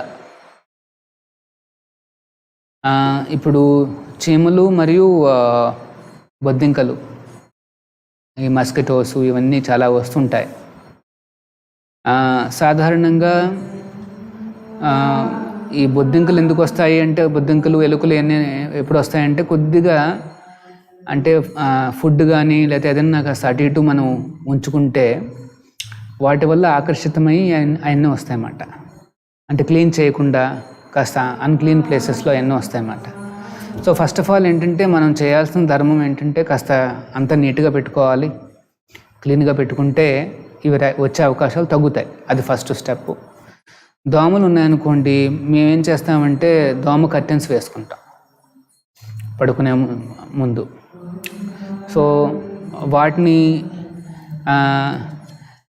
తర్వాత ఈవినింగ్ పూట ఏం చేస్తామంటే ఒక సాంబ్రాణి ఏమంటారు సాంబ్రాణి వేస్తామన్నమాట. ఆశ్రమాలను మొత్తం టెంపుల్ అంతా కూడా సాంబ్రాణి వేస్తాం. దోమలు చాలా వరకు వెళ్ళిపోతాయి. ఎగ్జాక్ట్గా 6 o'clockకి కొద్దిగా ముందర దోమలన్నీ బయట నుండి లోనికి వస్తాయన్నమాట. అప్పుడు మీరు తలుపులు వేసేసుకోండి, కిటికీలన్నీ వేసేస్తే అప్పుడు దోమలు లోనికి రావు. కొద్దిగా భగవంతుడికి సాంబ్రాణి చూపించి అట్లా మనం సాంబ్రాణి అంతా వేసేస్తే అది బాగుంటుంది. అందులో కొద్దిగా హెర్బల్ పౌడర్స్ కూడా వేస్తే ఇంకా బాగుంటుంది. సో అట్లాగా మనం కొన్ని స్టెప్స్ తీసుకుంటే ఏమవుతుందంటే ఇట్లాంటి జీవులు కూడా తగ్గే అవకాశం ఉంది. రెండోది ఏంటంటే ఒకవేళ దోమలు కుడుతుంటే మనం చంపచ్చు. ఆత్మరక్షణార్థం మనం చంపచ్చు. ఆత్మరక్షణార్థం బొద్దింకలు కూడా వచ్చి ఈ వంటల్లో కానీ అంటే భగవంతుడికి పెట్టే నైవేద్యాలు వీటన్నిటిని డిస్టర్బ్ చేస్తాయని నేను అప్పుడు మనం తప్పదు, వాడాల్సి వస్తుంది. అప్పుడప్పుడు మేము చూస్తుంటాం ఏమన్నా ఈ వంటశాలలో కానీ ఇవి బొద్దింకలు కానీ ఇవన్నీ కూడా వస్తే మేము కూడా స్ప్రేలు వాడేసి చంపేస్తాం. కాకపోతే అది డెలిబరేట్ కాదు, చేయాల్సిన పనులన్నీ చేస్తాం. అయినప్పటికీ అవి వచ్చి ఏమన్నా భగవంతుడి సేవను డిస్టర్బ్ చేస్తున్నాయంటే ఆ సమయంలో మనం చంపితే దానికి ఎటువంటి రియాక్షన్ అంటూ ఏముండదు అన్నమాట. సో మీరు కొద్దిగా మీ పూజా రూమ్ని అదంతా బాగా శుభ్రంగా పెట్టుకోండి. ఇంటిని కూడా శుభ్రంగా పెట్టుకోండి. ఇంట్లో దేవుడు ఉన్నాడు కాబట్టి ఇల్లంతా కూడా పవిత్రంగా ఉంచుకోవాలి. ఆ రకంగా మీరు కొద్దిగా జాగ్రత్తలు తీసుకుంటే ఇవన్నీ తగ్గుతాయి. ఒకవేళ ఇంకా తప్పదు అంటే మన ఆత్మ రక్షణార్థం చంపాల్సి వస్తుందన్నమాట.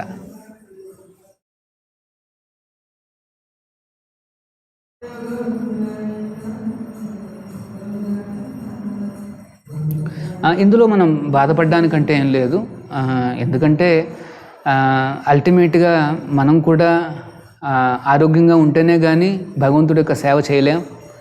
మరి ఆ భగవంతుడు సేవని డిస్టర్బ్ చేసే విధంగా ఏమన్నా జంతువులు కానీ లేకపోతే మనుషులు కానీ మన మీదకి వస్తే మనం ఆత్మరక్షణార్థం మనం కాపాడుకోవచ్చు. We have to take actions. కానీ దానికి ముందర ఎంత వీలైతే అంత అట్లాంటి అవకాశం ఇవ్వకూడదు అన్నమాట. అందుకని కాస్త క్లీన్గా పెట్టుకుని అదంతా చేసుకుంటే then there is no problem. So no need to feel anything bad. Even అప్పుడప్పుడు టెంపుల్లో మేము కూడా చేయాల్సి వస్తుంది.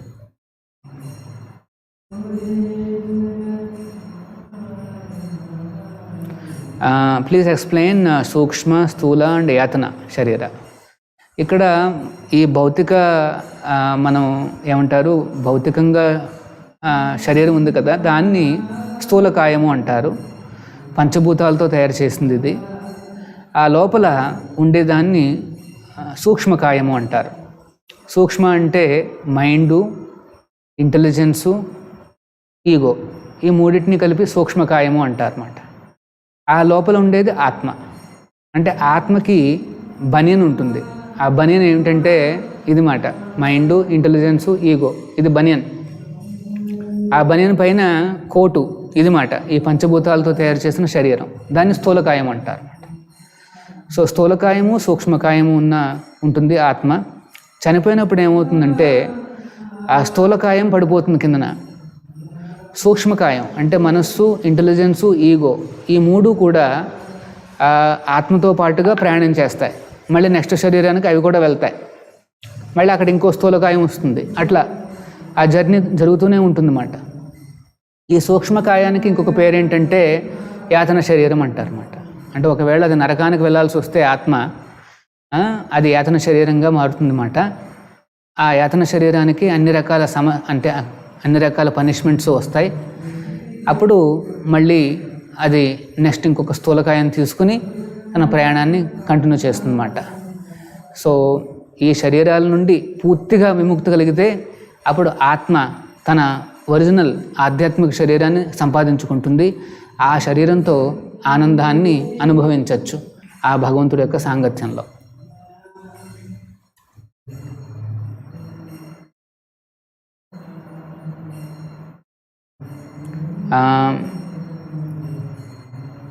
While the Almighty is filled with Shuddha Sattva-guna, why does His creation, this material world, is having mixture of త్రిగుణాస్?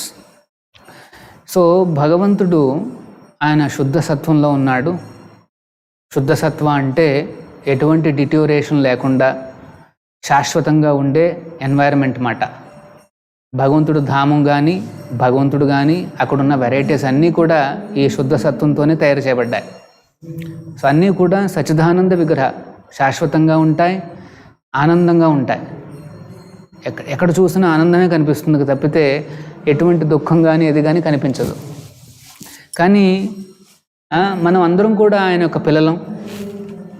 మరి పిల్లలు అప్పుడప్పుడు అమ్మ, నాన్న, డాడీ అదే ఆట ఆడడానికి కోరుకుంటారు.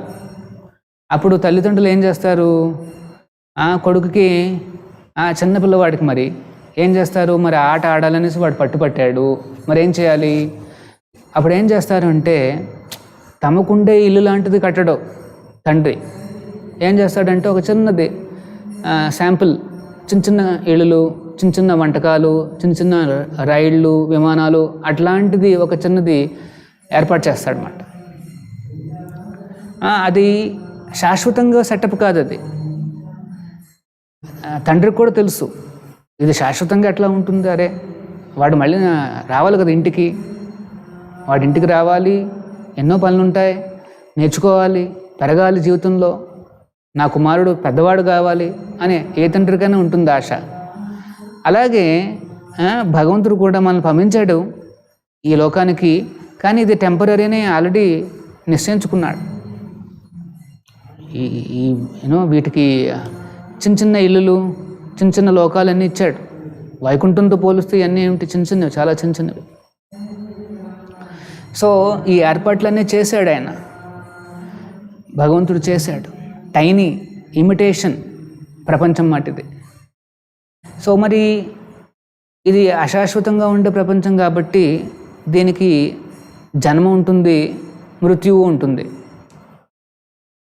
So creation is passion, maintenance కొంతకాలం మెయింటైన్ అవుతుంది, దట్ ఈజ్ సత్వ.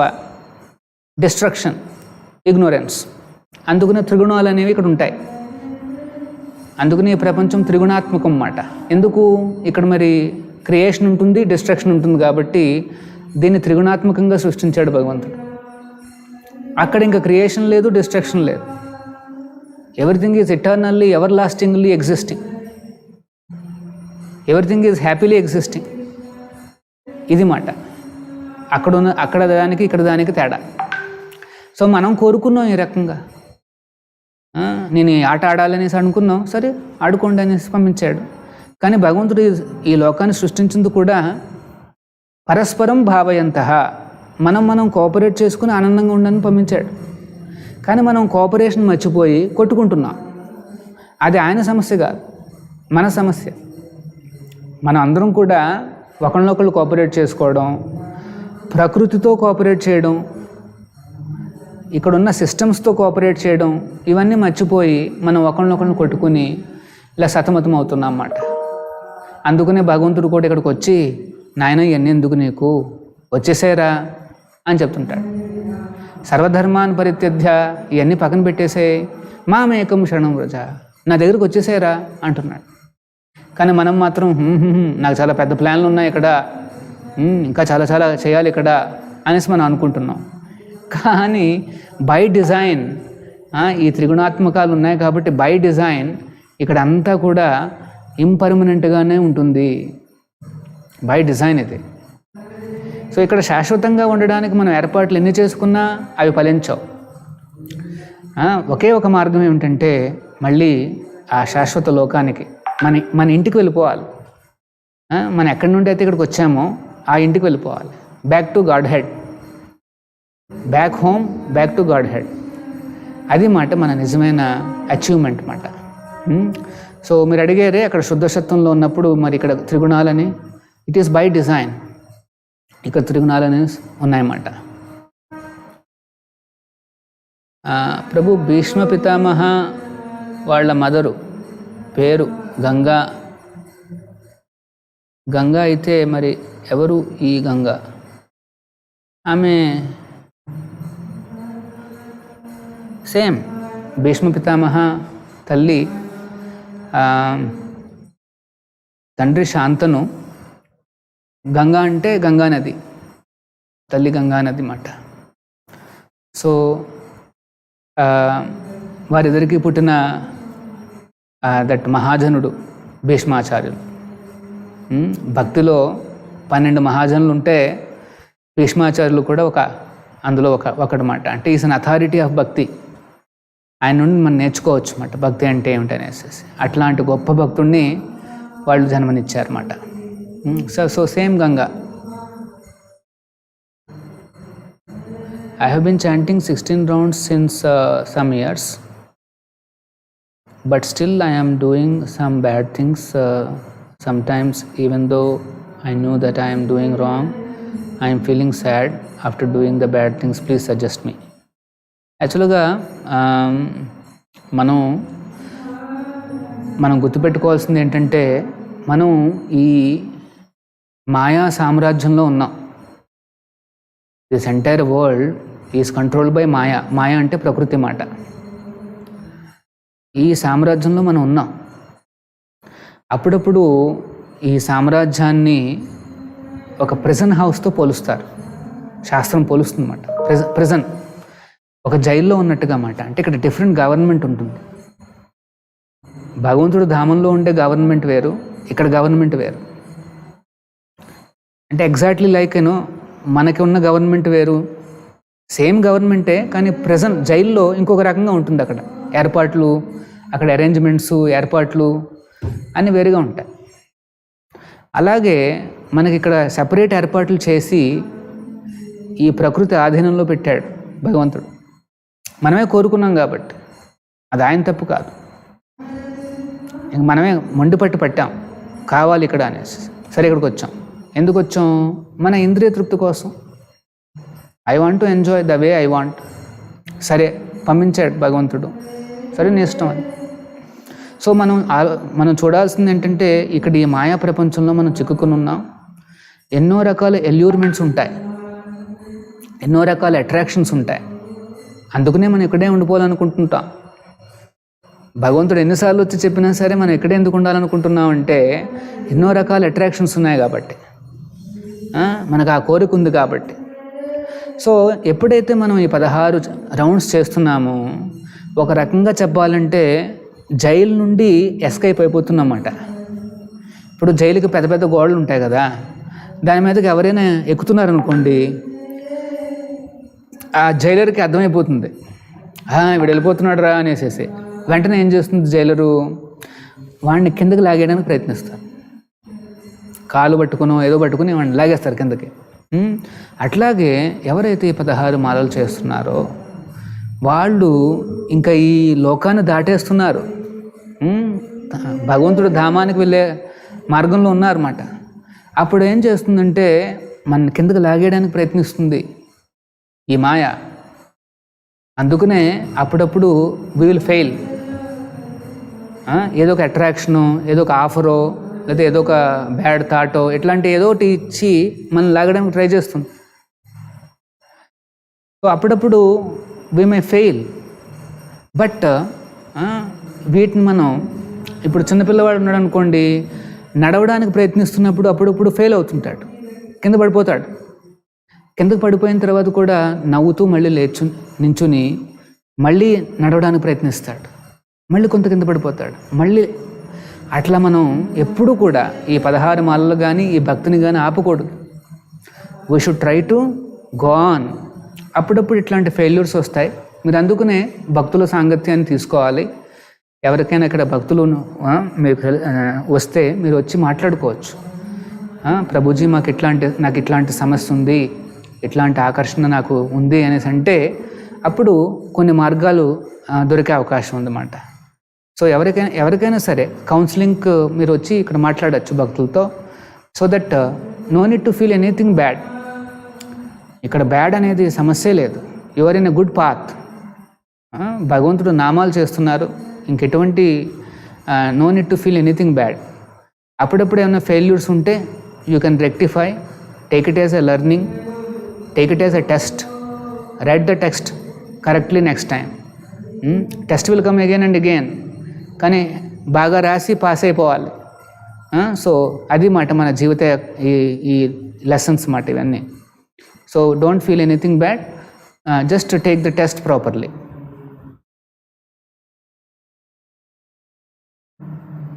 రామచంద్రుడు అందరికీ రోల్ మోడల్ ఇన్ లైఫ్ అని మన పురాణాలు చెబుతున్నాయి. బట్ ఎవరో ఏదో అన్నారని సీతమ్మ వారిని అడవికి పంపడంలోని అంతర్యం ప్లీజ్ ఎక్స్ప్లెయిన్ ప్రభుజీ. ఇక్కడ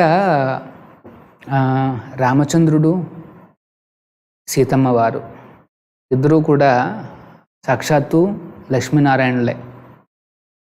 సో భగవంతుడు ఇక్కడికి ఈ ప్రపంచానికి, ఈ టెంపరీ అశాశ్వత ప్రపంచానికి ఎందుకు వస్తారు అంటే మనకి ఏదో ఒక ఆయన లీలలు ఆయన చేస్తూ మనల్ని ఆకర్షిస్తాడనమాట, మళ్ళీ మనకు గుర్చేస్తాడు.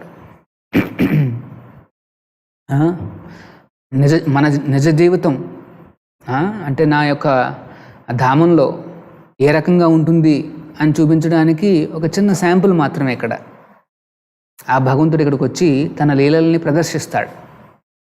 జన్మకర్మచమే దివ్యం ఏవం యో వ్యక్తి తత్వత.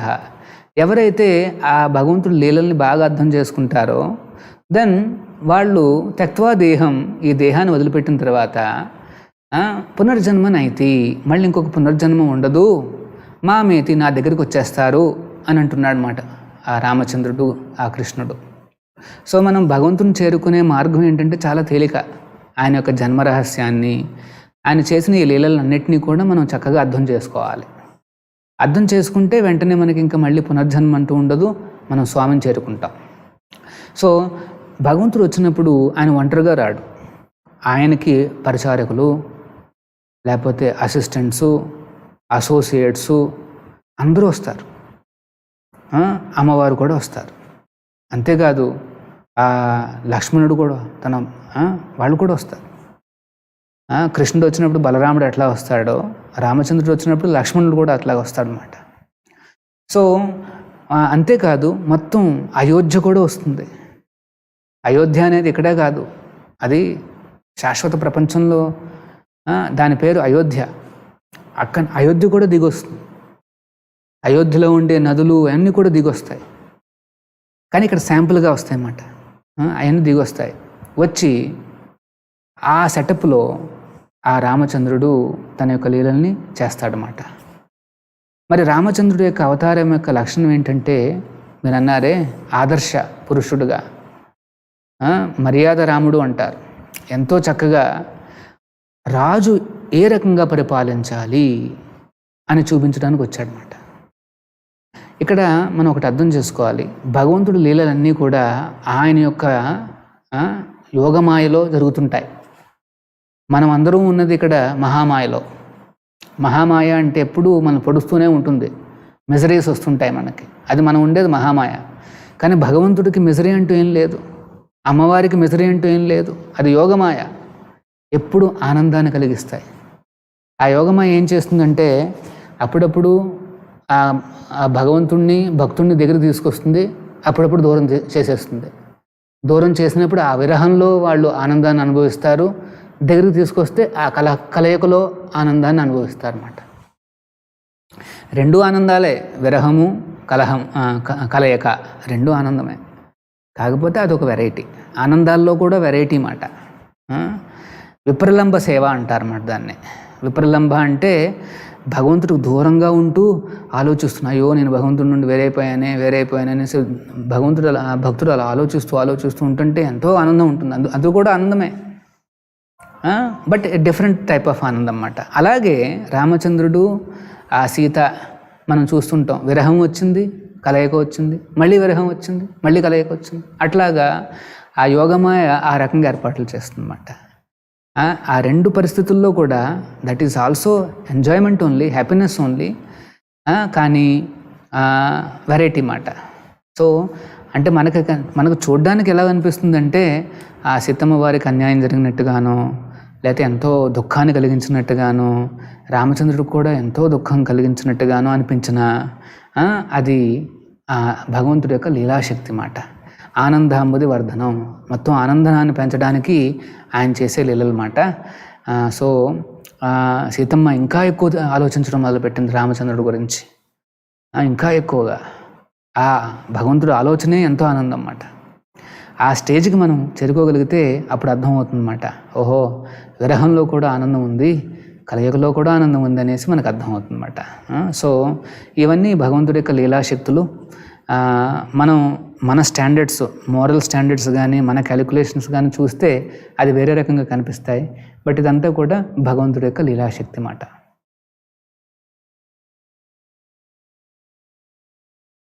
ఓకే, ఇంకొక కొన్ని ప్రశ్నలు, నా ప్రశ్నలకు ఆన్సర్ దొరికింది ప్రభు, థ్యాంక్ యూ. పూజా రూమ్లో చిన్న నరసింహస్వామి విగ్రహాన్ని పెట్టుకోవచ్చా? మీరు నరసింహస్వామి పూజకి మొదలు గౌరనితాయల్ని పూజించండి. మీకు నరసింహస్వామి పూజ చేయాలంటే ఇట్లాంటి స్వయంభూ క్షేత్రంలో ఉండే ఆ భగవంతుడి యొక్క రూపాలను ఒక పిక్చర్ కానీ ఫ్రేమ్ కానీ మనం తయారు చేసుకొని పూజించవచ్చు. మీరు విగ్రహాలను పూజించాలి అంటే ఫస్ట్ ఈ కృష్ణ బలరాముల యొక్క అవతారాలైన ఆ గౌరనితాయల్ని పూజించండి. ఎందుకంటే ఈ కాలంలో వారి యొక్క పూజ చాలా సింపుల్ మాట, జస్ట్ చాంటింగ్ చేస్తే చాలు ఆనందపడతారు. వేరే విష్ణు రూపాలైతే కొద్దిగా నియమాలు ఉంటాయి, అవి వెంటనే సాధ్యం కాకపోవచ్చు మీకు. సో మీరు స్టెప్ బై స్టెప్ మీరు పెంచుకుంటూ వెళ్ళచ్చు. ఒకవేళ బాగా అలవాటైతే చివరికి మీరు నరసింహస్వామిని కానీ రాధాకృష్ణుని కానీ పూజించవచ్చు. సో మీరు వివరాలకి ఒక్కసారి దేవస్థానానికి రండి. ఈ కోవిడ్ ఇదంతా పూర్తిగా కాగానే మీరు రావచ్చు. ఇక్కడ మేము రెగ్యులర్గా ట్రైనింగ్ ఇస్తాం.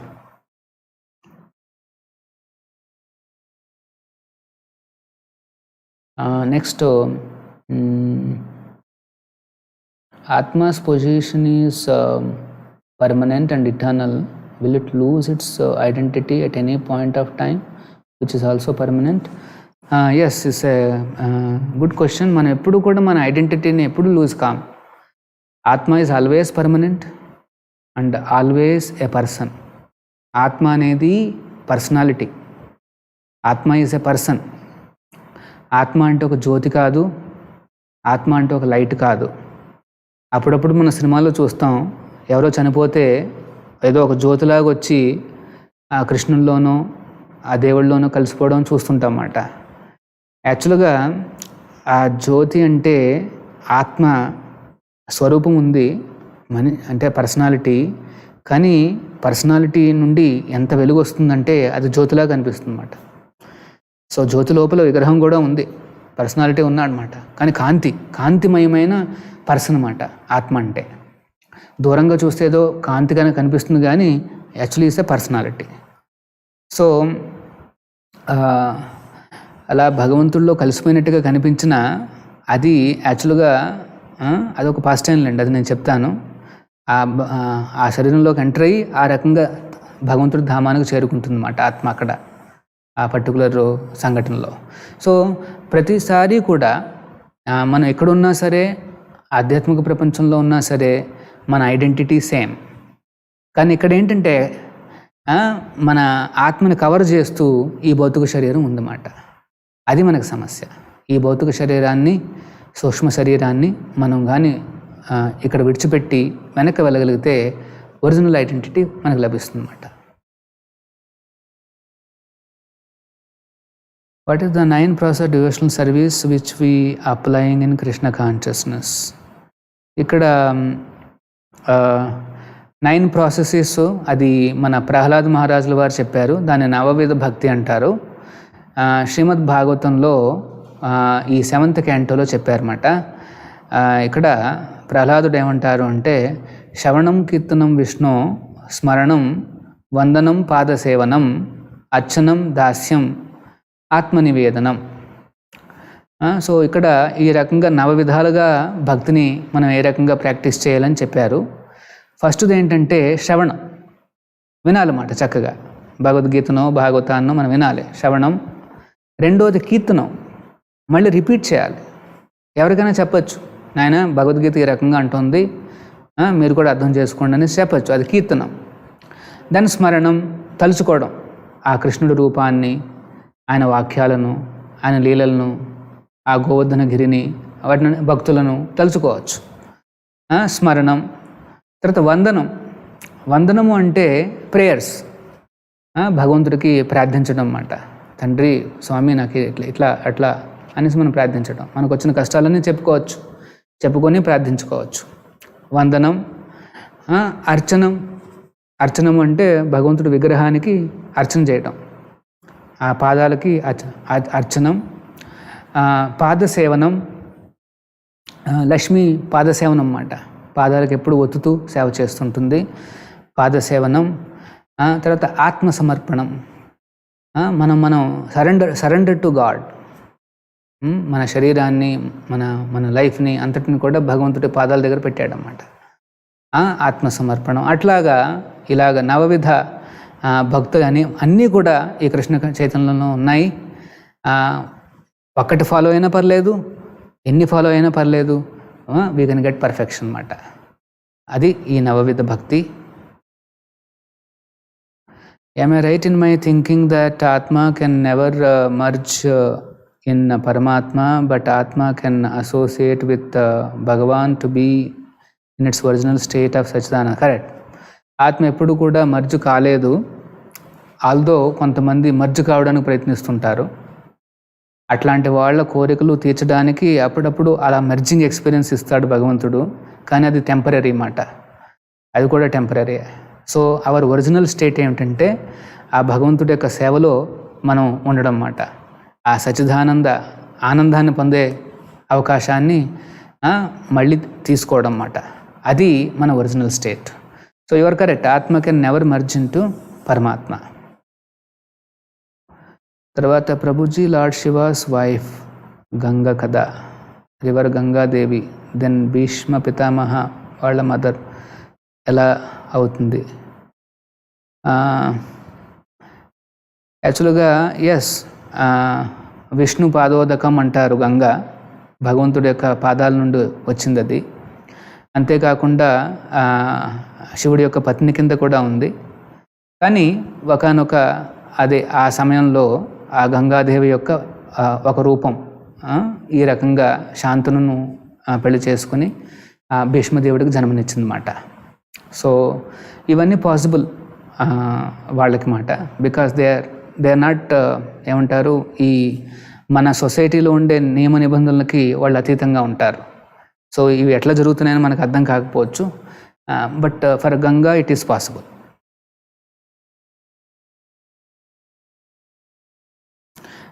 సన్యాస దీక్ష తీసుకున్నానంటే ఎలిజిబిలిటీ, అది మనం నెక్స్ట్ రేపు కానీ ఎల్లుండి కానీ మనం ఈ టాపిక్ ఉందండి సన్యాసం మీద మనం డిస్కస్ చేద్దాం.